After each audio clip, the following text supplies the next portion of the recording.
This is what I just got from Amazon. The Ganiza G200S HEPA air purifier. I'm gonna open it to see what's inside.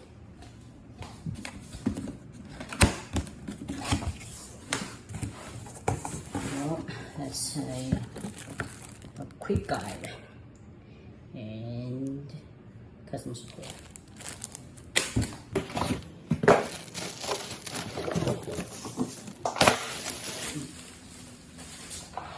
It's pretty heavy.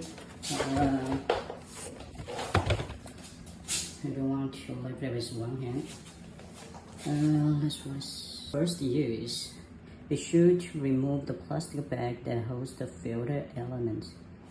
Okay, remove stick before use. What about this one? Okay.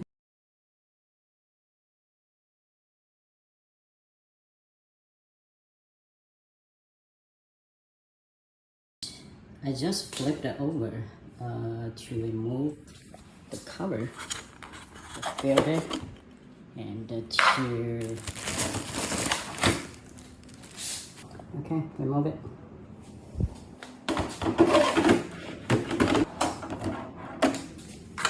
Put it back.